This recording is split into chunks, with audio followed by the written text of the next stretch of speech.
19 de marzo a 2:38 de la tarde, una camioneta de reparto se detiene frente a una casa blanca de 2 pisos en las afueras de Lawton, Oklahoma. Ve tranquilo.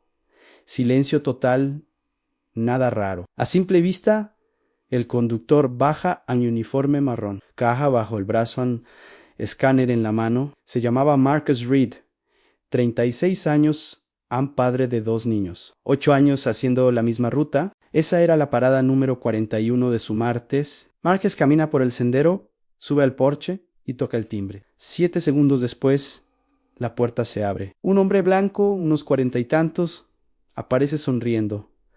Tranquilo, amable, le hace una seña con la mano, invitándolo a pasar. Fíjate bien, Marcus se queda quieto, no más de 2 segundos. 2 segundos que hoy pesan como una condena. Asiente con la cabeza, da un paso al frente, entra en la puerta, se cierra. Y eso es todo lo que existe en video. 14 segundos grabados por una cámara de seguridad del vecino de enfrente. 14 segundos. Nada más. Ese fue el último momento en que alguien vio a Marcus Reed con vida. Ahora escucha esto con atención. La pregunta no es qué le pasó a Marcus. La verdadera pregunta es cuántas veces había hecho esto antes el hombre que abrió esa puerta. Porque lo que los investigadores encontrarían 11 días después, en un almacén abandonado a 20 kilómetros de ahí, cambió para siempre las reglas de seguridad de los repartidores en todo Oklahoma. Pero al principio, todos pensaron lo mismo. Un robo que salió mal. Tal vez Marcus vio algo que no debía. Tal vez el dueño entró en pánico, mala suerte, lugar equivocado, a hora equivocada. Eso dijeron las noticias. Eso creyó la policía durante las primeras 72 horas, y estaban completamente equivocados. Esto no fue un accidente en Ufi y un Hobu, y no tuvo nada que ver con lo que Marcus vio, sino con quién lo estaba esperando. El hombre de la sonrisa se llamaba Evan Cole, contador freelance, vivía solo, sin antecedentes. Vecino ejemplar, el tipo que nadie sospecha. El tipo que saluda desde la acera, el tipo que dice 4 palabras que te arruinan la vida. Pasa por un café. Pero antes de hablar de Evan, tenemos que hablar de Marcus, porque Marcus no era un repartidor más.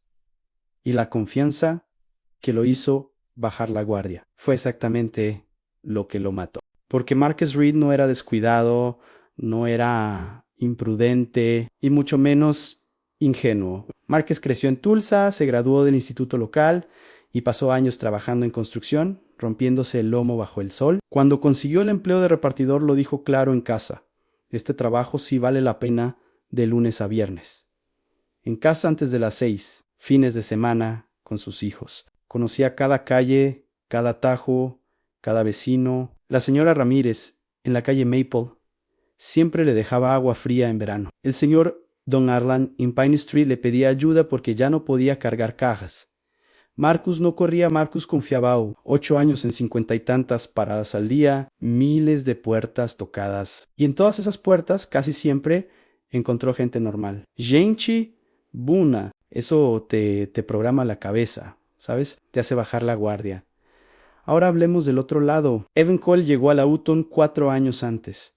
Compró la casa en efectivo, nada de hipotecas. Nada ojijuido, mantuvo el jardín, igual la pintura igual, hasta la bandera americana en el porche seguía ahí. Iba a algunos eventos del barrio, no a todos saludaba, sonreía. Pagaba impuestos, donaba a los bomberos locales. Buen tipo, decían los vecinos. Callado pero correcto en lo que nadie sabía. Es que Evan era experto en pasar desapercibido, trabajaba desde casa, 0 compañeros, 0 preguntas, pasaba horas en internet, metido en foros que no vamos a nombrar, pero que compartían una sola idea enferma que algunas personas no merecen existir. Y Evan no solo leía, Evan planeaba. La ubicación de la casa no fue casualidad, el aislamiento tampoco, y las rutas de reparto mucho menos. 3 camiones pasaban por esa calle cada semana, siempre solos, siempre con gente confiada detrás del volante.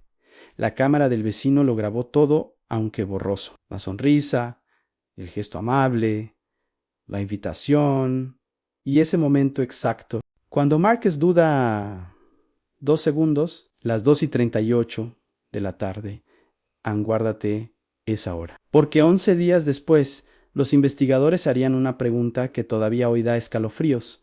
¿Cuánto tiempo siguió con vida Marcus Reed después de que esa puerta se cerró? Y lo que encontraron dentro de esa casa fue solo el comienzo. Esa es la parte que más duele, porque la noche del 19 de marzo, a las 9:07 página M, una patrulla llegó frente a la Casa Blanca de 2 pisos, en las afueras de Lawton. El camión de reparto seguía estacionado en la entrada motor frío.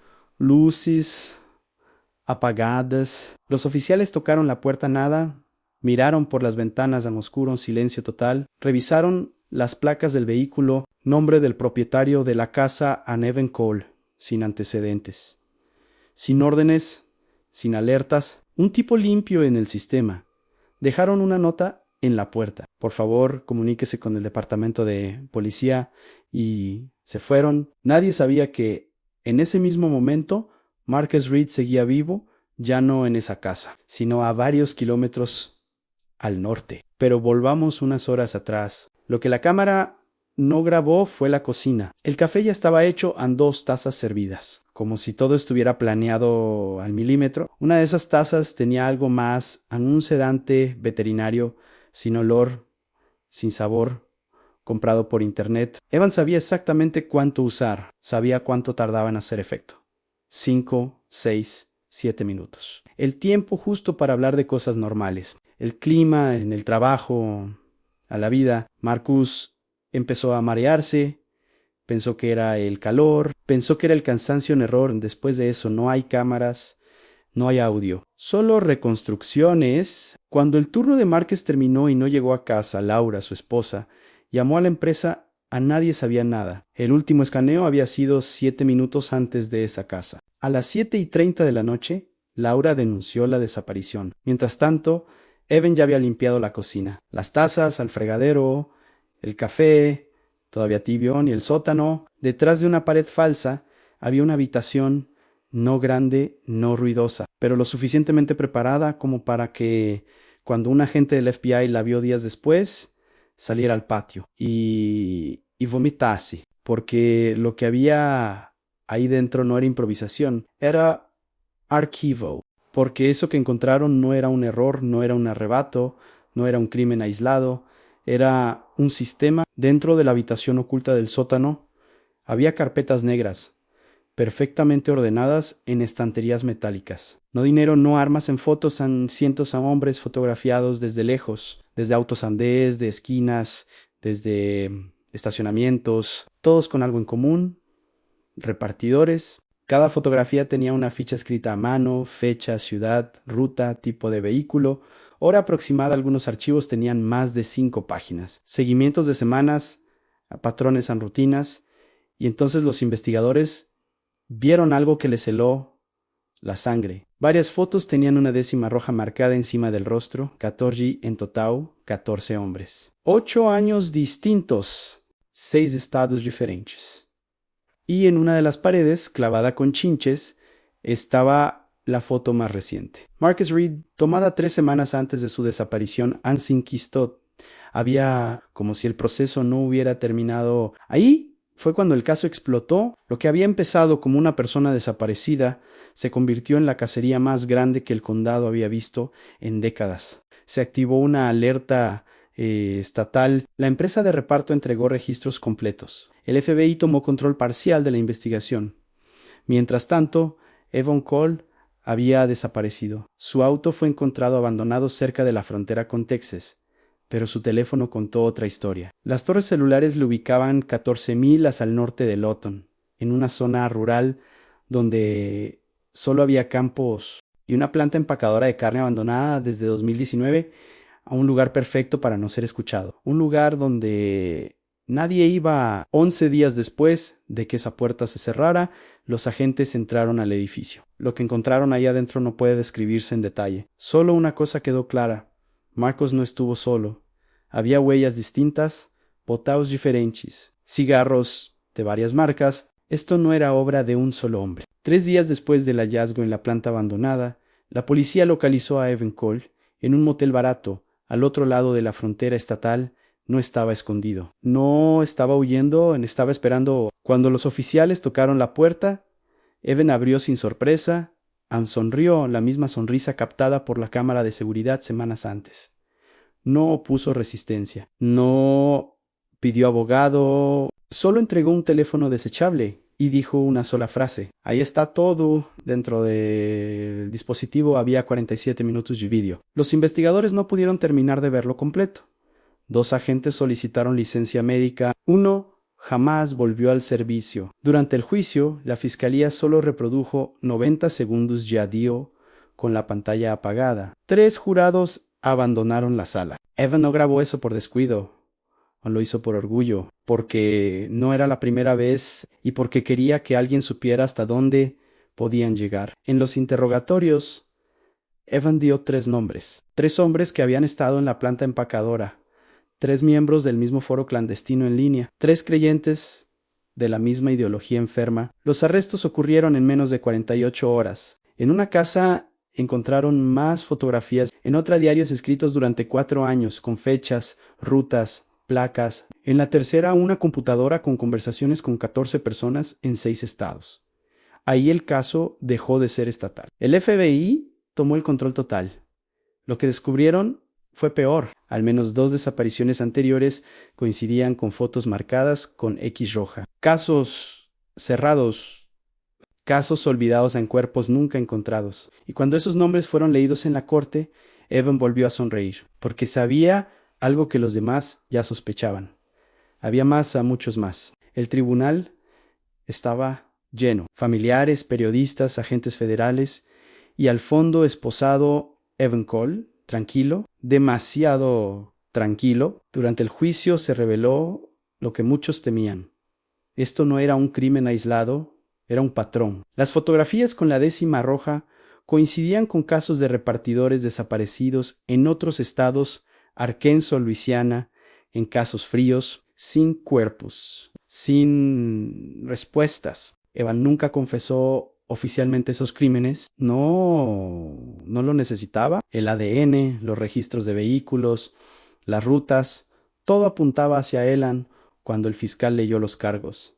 Secuestro, homicidio, conspiración y delitos de odio. Evan no reaccionó. Solo escuchó como si ya supiera el final. El jurado tardó menos de 6 horas. Cadena perpetua en 6 veces, sin posibilidad de libertad. Sus cómplices recibieron penas de entre 45 años y perpetua. Justicia, dirían algunos. Miró al suelo, porque sabía lo que eso no arreglaba. 11 fotografías sin nombre, 11 familias esperando una llamada que nunca llegará. 11 cuerpos que nadie sabe dónde están. El foro clandestino que usaban fue cerrado, pero reapareció con otro nombre. En otra plataforma, Ann, con otros usuarios. El FBI confirmó algo inquietante. Hay más grupos con la misma ideología, observando trabajos solitarios, repartidores, técnicos, personas que llegan solas y confían. Después del caso, pues las empresas cambiaron protocolos. Nunca entrar a una casa, GPS en tiempo real, alertas automáticas. Todo eso ayuda, pero no puede arreglar una verdad brutal. Evan no necesitaba que alguien aceptara entrar, solo necesitaba paciencia. Hoy, el número de ruta de Luis Mendoza fue retirado. Su camión ya no circula. En el centro de distribución hay un pequeño altar con fotos y notas. Una vecina aún deja limonada en su porche. Dice que así siente que él sigue trabajando, terminando su ruta. Esta historia no trata solo de un asesino. Trata de confianza, de cómo la normalidad puede ser un disfraz perfecto. Si alguna vez alguien te sonríe demasiado, si te invita a pasar, si algo no cuadra, escucha ese segundo de duda, porque a veces ese segundo es lo único que separa volver a casa o no volver jamás.